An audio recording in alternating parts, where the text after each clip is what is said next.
When I teach kids financial independence, here's what I teach. We get paid for bringing value to the marketplace.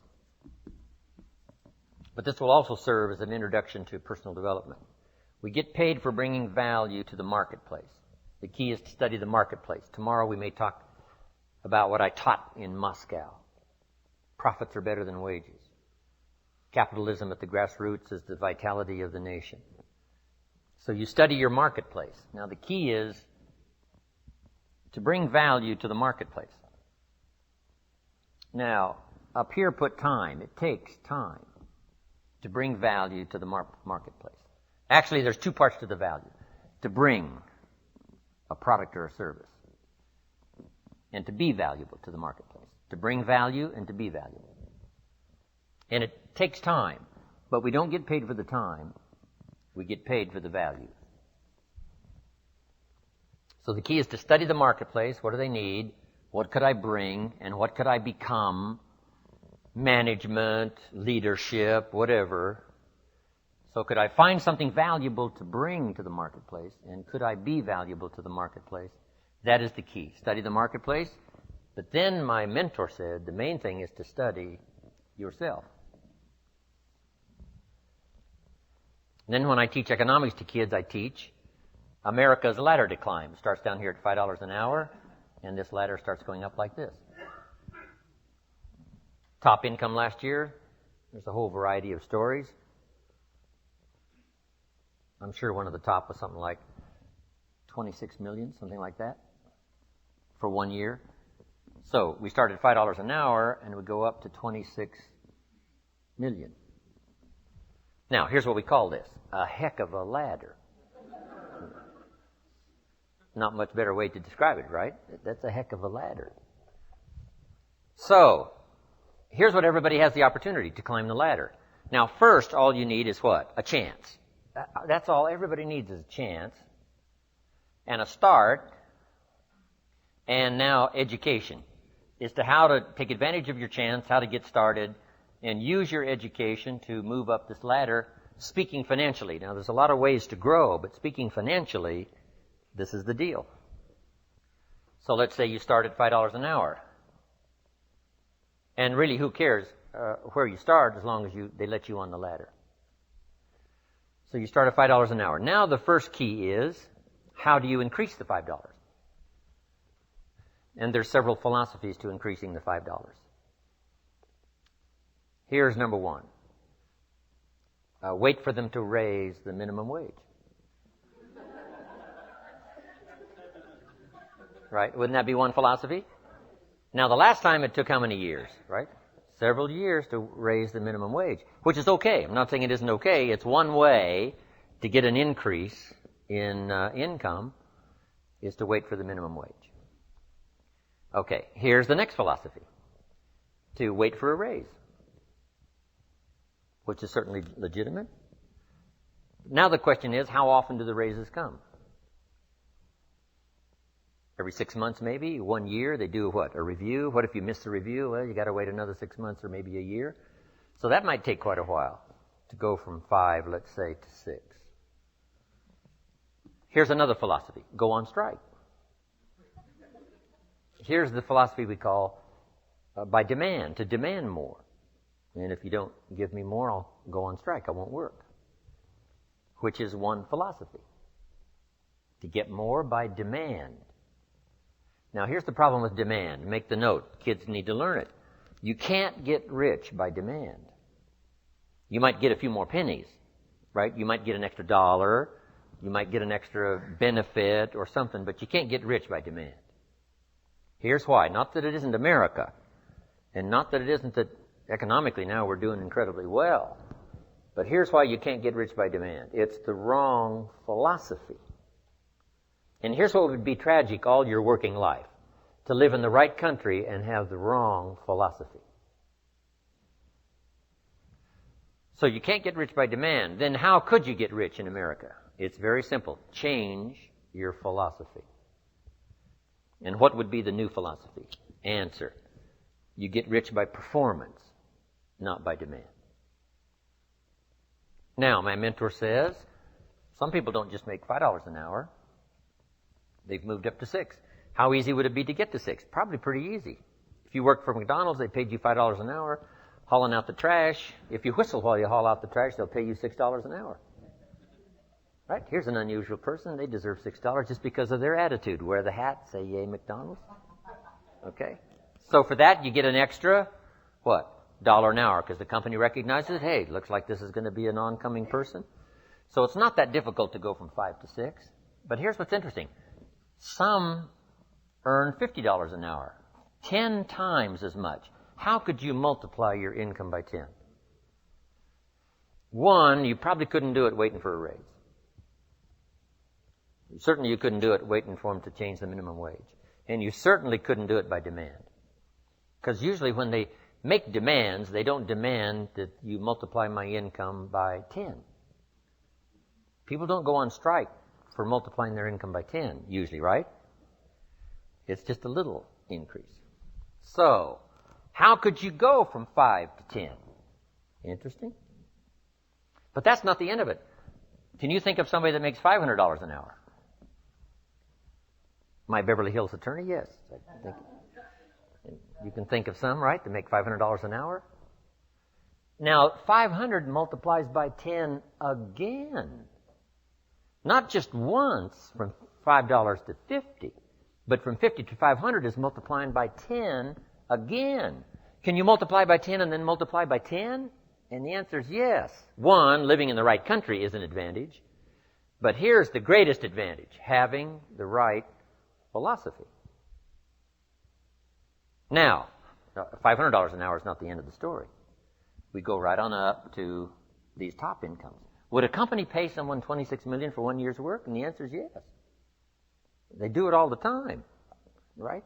Not because this guy went on strike. That's not how he gets the $26 million.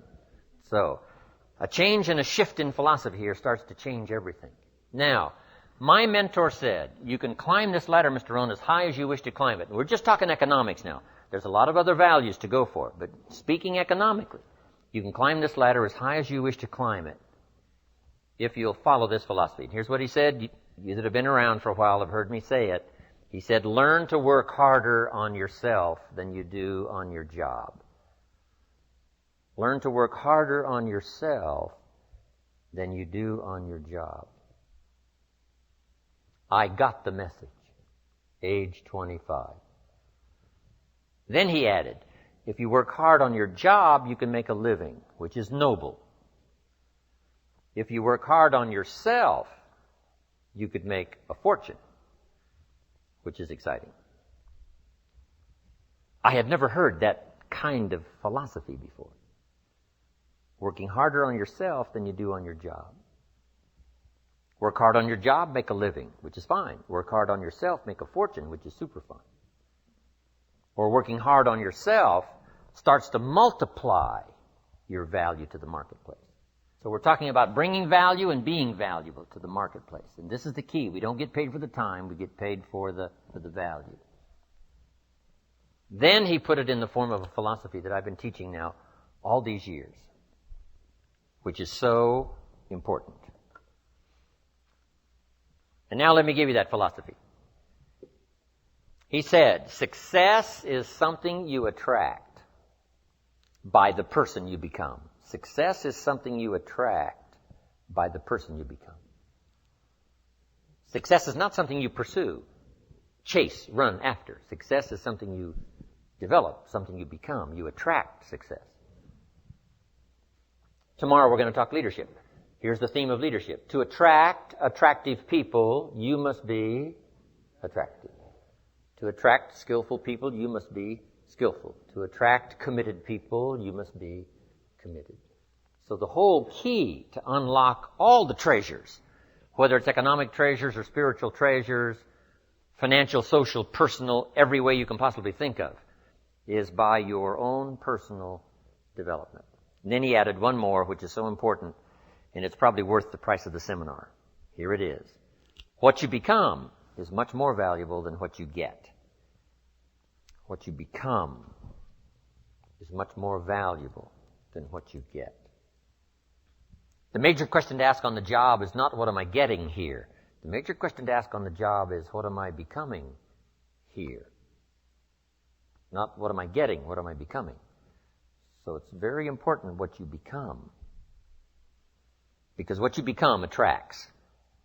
If you become cynical, you attract cynicism. What you become attracts. So this whole subject of personal development was so vitally important to me. It changed my life. I was a millionaire by age 31. And that was just the economic part of it. It took me 6 years from age 25 to age 31. It was unbelievable. So, right country, but a refinement of philosophy is what's important. So let's now talk about personal development. The first subject is called the seasons. An understanding of the seasons to illustrate the total aspect of life. One of the best ways to illustrate for your children or for anyone life situations is to use the illustration of the seasons. So let's go through it. Here they are, the seasons. Number 1, you cannot change the seasons until you get your own planet. Right? You can't change the seasons. They're set. All of this has been set in motion. But here's the next piece of information. You can change yourself. You can't change the seasons, but you can change yourself.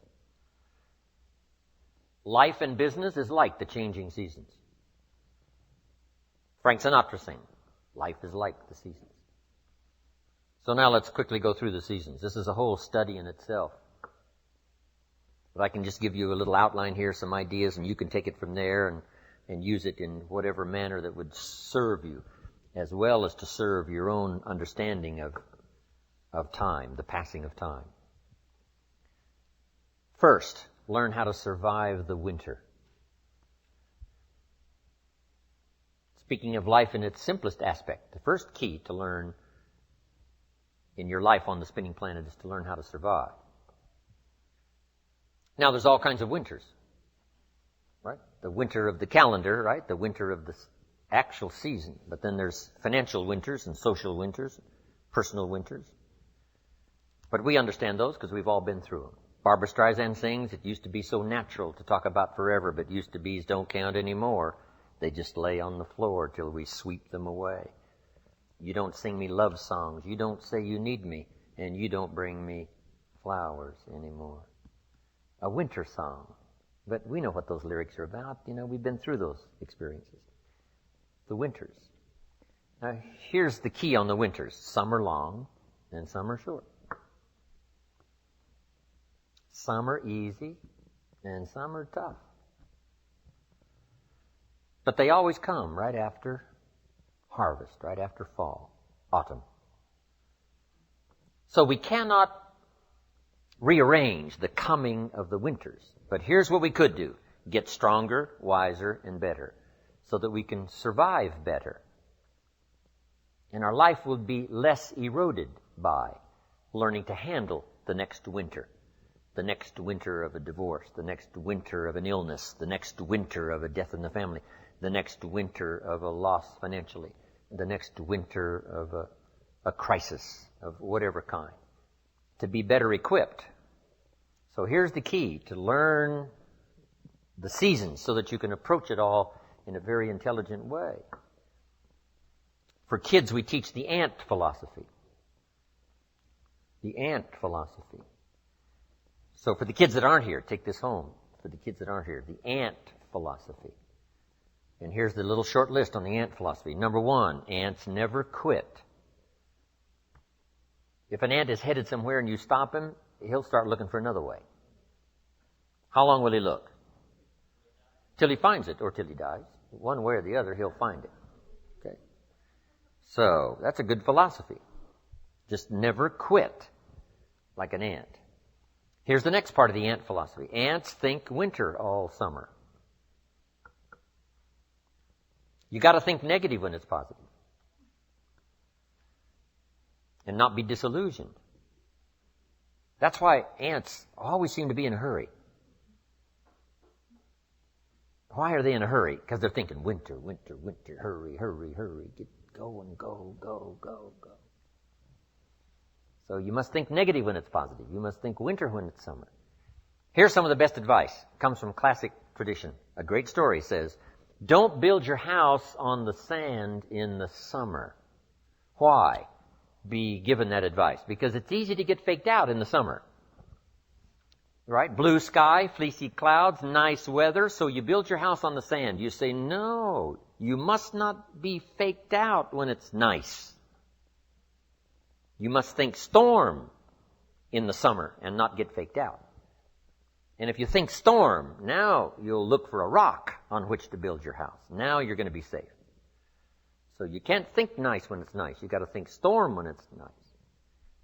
And if you haven't been through one of those storms, you've got to find somebody and say, have you been through one of those storms? Scare me to death, if you will, please, so I will not be faked out here, and I will keep searching, right? Not to quickly build on the sand because it's nice, but to build on a rock because it's not always going to be like this. The seasons are going to come and change. And if you're not educated to that degree, now you suffer a great loss. So the ant thinks winter in the summer. Now here's the next philosophy. I'm sure the ant thinks summer in the winter. The time to think positive is when it's negative. Why? Because the negative won't last long. How long is the winter? Isn't that long? So the ant thinks summer in the winter. This won't last long. We'll soon be out of here. Just hang on. It's not going to take that long. How long is the night?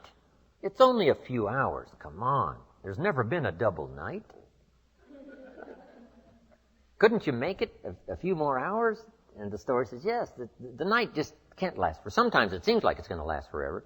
And when you have insomnia, right, it seems like the night will never pass. But I'm telling you, sure enough, it will pass. So, learn to think day when it's night. And then you must learn to think night when it's day. An old prophet said, work while it's day. Work while it's day because the night's coming. Right? This was before Thomas Edison and the light. You got to work when it's day because the night comes when you can't work. Of course, now we can work day and night, but back then you couldn't work when the night came. So you had to get it going, get it in before the night came. So, this is a good idea now. Learn to think negative when it's positive.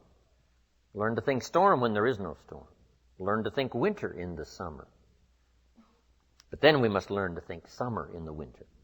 We can make it through a few more hours, right? A few more days. It won't be that long. Hang in here. The spring will surely come. Okay. So the winters of life, learn to express those to other people, help them understand that as well as to try to understand it yourself. Now here's the next season, the spring. Spring is called opportunity. Not a guarantee. It's guaranteed the spring will come, but it's not a guarantee of a harvest. Here's the key. You must do something with the spring. Take advantage of the spring. Read every book you can get your hands on what to do with the springs of your life. Take advantage of the day, because the day follows the night. It's an opportunity now to turn things around. It's an opportunity to have a better one than the last one. It's an opportunity for a new beginning, a new spring, a new day, a new beginning. In business, we learn to create an artificial spring. Because in an industrialized society, right, it seems like, the seasons just don't mean that much. When you're a farmer out there, they mean everything. But when you're not, working on the line, whatever. So sometimes you got to create an artificial spring. We're going to take the next 90 days and we're really going to pour it on. Like if you're in sales, the next 90 days I'm going to make every contact possible. You just create an artificial spring. Next 30 days, next 90 days. Right? Bargain with your family. Say, look, I know we were going to do some things the next 90 days, but if you'll postpone those for me, I'll really pay back because I want to use this now as a springtime to go for it, go for it, go for it. So spring is the chance to take advantage of another opportunity.